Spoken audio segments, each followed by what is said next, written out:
LB Nagar police station పరిధిలో constable ఆత్మహత్య చేసుకున్న ఘటన స్థానికంగా కలకలం రేపింది. 2024 బ్యాచ్కు చెందినటువంటి జర్పుల సాయి కుమార్ ఎల్బీనగర్ ఏసీపీ కార్యాలయంలో రాత్రి విధులకు హాజరయ్యారు. అయితే కార్యాలయంలోనే ఆత్మహత్య చేసుకున్నాడు. ఒక్కసారిగా తెల్లవారుజామున తోటి సిబ్బంది ఎవరైతే ఉన్నారో వాళ్ళు గమనించి ఉన్నతాధికారులకు సమాచారం అయితే అందించడం జరిగింది. ఎల్బీనగర్ సీఐ వినోద్ కుమార్ వెంటనే సాయి కుమార్ను సమీపంలోని హాస్పిటల్కు చికిత్స నిమిత్తం తరలించినప్పటికీ కూడా అప్పటికే సాయి కుమార్ మృతి చెందినట్టుగా కూడా వైద్యులు తెలిపారు. మృతదేహాన్ని పోస్ట్ మార్టం నిమిత్తం ఉస్మానియా హాస్పిటల్కి సైతం అయితే తరలించినట్లయితే తెలుస్తోంది. ఇబ్రహీంపట్నం నియోజకవర్గం మంచాల మండలం బండనేమూరు గ్రామ పంచాయతీకి పరిధిలోని అర్జున తండాకు చెందినటువంటి విజయ బోడియాకు సంబంధించినటువంటి దంపతులకు 5గురు సంతానం. అయితే ఈ 3 కుమార్తెలకు వివాహాలు కాగా 2 కుమారులకు ఇంకా వివాహాలు కాలేదు. అయితే 2 కుమారుల్లో పెద్ద కుమారుడు ఎవరైతే ఉన్నారో సాయి కుమార్ ఏఆర్ కానిస్టేబుల్గా పనిచేస్తుండగా చిన్న కుమారుడు సాయి కుమార్ ఎల్బీనగర్ ఏసీపీ కార్యాలయంలో విధులైతే నిర్వహించినట్లయితే తెలుస్తా ఉంది. అయితే సాయి కుమార్ మృతితోటి కుటుంబ సభ్యులు అండ్ గిరిజన సంఘాల నాయకులు కూడా పోలీస్ స్టేషన్కు చేరుకొని ఆందోళన చేపట్టారు. సాయి కుమార్ కుటుంబానికి న్యాయం చేయాలని కూడా వాళ్ళు డిమాండ్లు చేస్తూ అక్కడ వాగ్వాదానికి దిగినటువంటి సందర్భాలు కూడా కనిపిస్తూ ఉన్నాయి. సంఘటనా స్థలానికి ఎల్బీనగర్ డీసీపీ అనురాధ, అదేవిధంగా ఇబ్రహీంపట్నం ఎమ్మెల్యే మల్రెడ్డి రంగారెడ్డి, రాష్ట్ర రోడ్డు అభివృద్ధి కార్పొరేషన్ చైర్మన్ మల్రెడ్డి రామిరెడ్డి కూడా అక్కడికి చేరుకోవడం జరిగింది. అయితే ప్రస్తుతం అక్కడ ఆందోళన ఇప్పటికీ కూడా కంటిన్యూ అవుతూనే ఉంది. అయితే గతంలోనే అంటే దాదాపు తన తల్లి ఎవరైతే ఉన్నారో సాయి కుమార్కి సంబంధించినటువంటి తల్లి అక్కడ ఉన్నటువంటి అధికారులతోటి మాట్లాడేటువంటి మాటలు కూడా బహిర్గతంగా సోషల్ మీడియాలో వైరల్ అవుతూ ఉన్నాయి. సో ఎప్పటి నుంచో అంటే దాదాపు తనని ఒక వారం రోజుల నుంచి కూడా అధికారులు బాగా వేధిస్తున్నారు, టార్చర్ చేస్తున్నారంటూ కూడా నా కొడుకు నాకు ఫోన్ చేసి కూడా డెఫినెట్గా చెప్పడం జరిగింది. అంటే ఫోన్ చేసి నాకు ఇబ్బంది అవుతుంది డ్యూటీ దగ్గర, పై అధికారులు నన్ను బాగా టార్చర్ పెడుతున్నారు, నన్ను ఇబ్బందులకు గురి చేస్తున్నారమ్మా అంటూ కూడా నాకు ఫోన్ చేసి తాను చెప్పడం జరిగిందంటూ కూడా తల్లి అక్కడ వాపోవడం జరుగుతుంది. అయితే తాను ఉరివేసుకున్నట్లుగా కూడా అక్కడ వాళ్ళందరూ చిత్రీకరిస్తున్నారని, ఉరివేసుకుంటే రక్తం ఎలా కారుతుంది అంటూ కూడా తన తల్లి అక్కడ ఉన్నటువంటి అధికారులందరినీ కూడా నిలదీసేటువంటి దృశ్యాలు కూడా కనిపిస్తా ఉన్నాయి. ఉర్రి వేసుకుంటే ఎరక్తాడు, ఉత్సాహ వేసుకుంటాడు, ఏమైనా అయిందని చూసి అనిపించి చెక్ చేయండి, రక్తం ఎట్లొచ్చింది.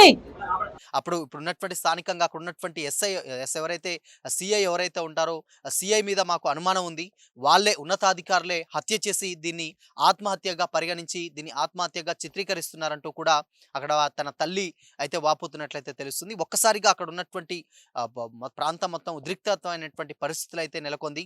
మొన్నటికి మొన్న లేటెస్ట్గానే అది వ్యక్తిగత కారణాల వల్ల డీజీపీ ఆఫీస్లో ఒక కానిస్టేబుల్ ఆత్మహత్య చేసుకోవడం, అదేవిధంగా ఇప్పుడు ఎల్బీనగర్ సంబంధించినటువంటి పిఎస్లో మరొక సంబంధించినటువంటి కానిస్టేబుల్ కూడా ఇలాంటి హత్య చేసుకోవడం, దాన్ని డెఫినెట్గా అది ఆత్మహత్య కాకుండా హత్యగా చిత్రీకరించేలా చూస్తున్నారంటూ కూడా అక్కడ ఉన్నటువంటి వాళ్ళ తల్లిదండ్రులు కూడా చెప్పడం నిజంగా ఒక్కసారిగా షాక్కి గురి చేసింది. అక్కడ ఉన్నటువంటి లోకల్లో ఉన్నటువంటి వాళ్ళ బంధువులు, అదేవిధంగా ఫ్రెండ్స్ అందరూ కూడా వచ్చి అక్కడ పెద్ద ఎత్తున ఆందోళన చేపడుతున్నటువంటి దృశ్యాలు కూడా సోషల్ మీడియాలో అయితే కనిపిస్తూ ఉంది.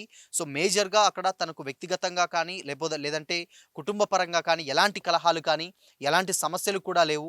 కేవలం అక్కడ తనకు అధికారులు ఇబ్బంది పెడుతున్నారు. సో డ్యూటీస్లలో ఉన్నటువంటి ఆ సిఐ ఎవరైతే ఉన్నారో తానే తనని ఇబ్బంది పెడుతున్నారంటూ కూడా తమ కొడుకు చాలా సందర్భాల్లో మాకు చెప్పారు. తన వల్లనే ఆ ఒత్తిడిని తట్టుకోలేకనే తాను ప్రతిక్షణం తనమల్ని అవమానించేది అన్ను కూడా దుర్భాషలాడేటువంటి సందర్భాలను కూడా నాకు చెప్పారు.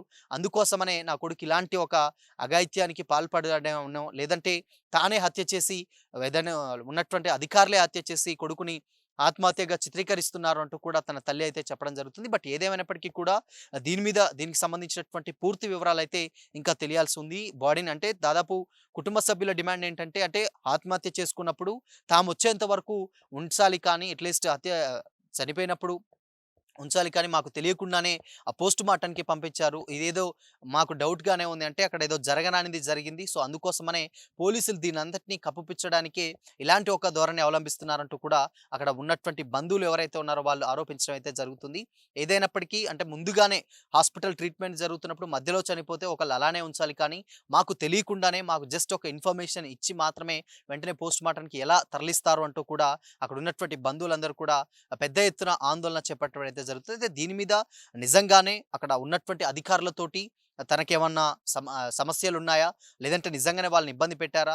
అనేటువంటి కోణంలో కూడా ఇప్పుడు అక్కడ ఉన్నటువంటి అధికారులందరూ కూడా చేయడం జరిగింది. అయితే ఇక్కడ స్థానికంగా ఉన్నటువంటి ఎమ్మెల్యే కావచ్చు, దాని తర్వాత అక్కడ ఉన్నటువంటి డీసీపీ అనురాధ కావచ్చు, అందరూ కూడా అక్కడ సంఘటనా స్థలానికి చేరుకున్నారు. చేసి అక్కడ ఉన్నటువంటి ఆ పరిస్థితిని అందరూ కూడా పర్యవేక్షిస్తున్నారు. అసలు ఏం జరిగింది?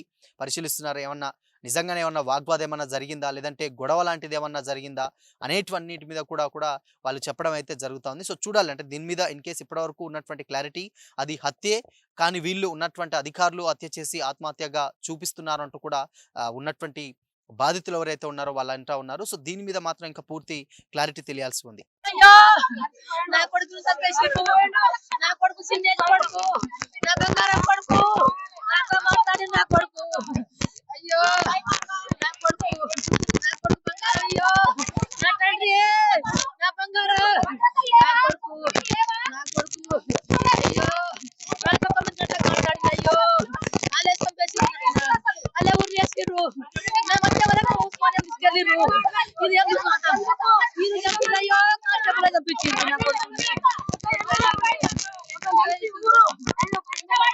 అయ్యో నా కొడుకు దేవుడయ్యో, నా కొడుకు, నా కొడుకు బంగారం కొడుకు. మేము బంజారా సేవాదళ నుంచి వచ్చామండి. మా సాయి కుమారు చాలా సిన్సియరు, ఒక చెడు అలవాటు లేని అబ్బాయి. బాగా కష్టపడే తత్వం ఉన్న అతన్ని కొట్టి చంపేశారు. ఇక్కడ ఆయన బాడీ పైన గాయాలు ఉన్నాయి, కొట్టి చంపేశారు. ఎందుకు మా పైన వివక్ష, గిరిజనుల పైన ఇంత వివక్ష ఎందుకు? ఈ ప్రభుత్వాలకు కానీ ఈ అధికారులకు కానీ ఎందుకు మా పైన విరగబడుతున్నారు వీళ్ళు? ఎప్పుడు మాకు న్యాయం జరిగేది? ఈ రాజ్యాంగంలో ఎప్పుడు ఏ విధమైన న్యాయం జరగట్లేదు. ఇప్పుడిప్పుడే చిన్న చిన్న ఉద్యోగాలు చేసుకుంటూ బయటకు వచ్చిన గిరిజనులని చంపుకుంటూ ప్రతి డిపార్ట్మెంట్ లో ఇట్లే హరాస్మెంట్ అవుతుంది. ఎవరు యాక్షన్ తీసుకునేది? ఎన్ని రోజులు ఈ విధంగా మా పైన దౌర్జన్యాలు చేస్తుంటారు? ఈ ప్రభుత్వ అధికారులు కానీ ఈ ప్రభుత్వాలు అట్లే తయారైపోయినాయి. న్యాయం చేయాలి. ₹1 కోటి ఎక్స్గ్రేషియా ఉద్యోగం ఇవ్వాలి. ప్లస్ సిబిఐ ఎంక్వైరీ మాత్రం 100% చేపియాలి. ఉన్న అధికారులను సస్పెండ్ చేయాలి. ఇది చేస్తే కానీ నెక్స్ట్ ఎవరికైనా న్యాయం జరుగుతుంది. కానీ ప్రతి డిపార్ట్మెంట్ లో అన్యాయం మీద అన్యాయం చేసుకుంటూ పోతున్నారు, అడిగే వాళ్ళు లేరు. అసలు టోటల్ గా ఈ రేవంత్ రెడ్డి ప్రభుత్వంలో ల్యాండ్ ఆర్డర్ కంట్రోల్ లేదు. ఆయనకు చేత కాకుంటే హోమ్ మినిస్టర్ ఎవరికైనా ఇవ్వాలి. అన్ని దగ్గర పెట్టుకొని ఏం న్యాయం చేయలేకపోతున్నాడు రేవంత్ రెడ్డి. ఈ గిరిజనులంతా సపోర్ట్ చేసేసి కాంగ్రెస్ ప్రభుత్వం వచ్చేటట్టు చేసి లాస్ట్ కు గిరిజనులపైనే దౌర్జన్యాలు చేసేసి చంపేటట్టు చేస్తున్నారండి. అసలు ల్యాండ్ ఆర్డర్ కంట్రోల్ లేదు కాబట్టి హోమ్ మినిస్టర్ ఎవరికైనా ఇచ్చేసి డీజీపీ గాని వీళ్ళంతా తొత్తులుగా తయారైపోయినారు, ప్రభుత్వానికి తొత్తులుగా తయారైపోయినారు. అసలు రాజ్యాంగం అనేది నడవట్లేదు. అసలు ప్రభుత్వమే లేదు ఇక్కడ తెలంగాణలో, ప్రభుత్వమే లేదు. ఏ రోజైనా ఇది కూలిపోతుంది. ఈ ప్రభుత్వానికి ఏం చిత్తశుద్ధి లేదు. కాబట్టి మా డిమాండ్ ఒకటే, గిరిజనులు తక్కువ అంచనా వేయద్దు. ఇప్పటికైనా ప్రభుత్వము ఇన్ని రోజులు చూసుకుంటూ ఉన్నాం, ఇక ముందు నుంచి చూసుకొని ఉండే పరిస్థితులు లేదు. రాత్రి 9:30కు భోజనానికి వెళ్ళిండు ఆయన. భోజనానికి పోయి వచ్చిన తర్వాత ఇక్కడ బైక్ పార్క్ చేసిండు. బయట బైక్ పార్కింగ్ చేస్తూ ఉంటే అక్కడ ఇంకో కానిస్టేబుల్ వాళ్ళిద్దరికి కొద్దిగా డిస్కషన్ అయింది. డిస్కషన్ ఇంతసేపు ఏడిపోయినావు, ఏంది నువ్వు డ్యూటీ చేసే పద్ధతినా?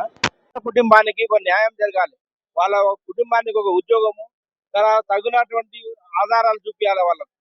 ఇక చనిపోయింది కాబట్టి ఎట్లా చనిపోయాడు అనేది ఎంక్వైరీ చేసి వాళ్ళ తల్లిదండ్రులకు న్యాయం, వాళ్ళకు నిర్ణయం సౌకర్యం చేస్తే బాగుంటుందని నేను అనుకుంటున్నాను.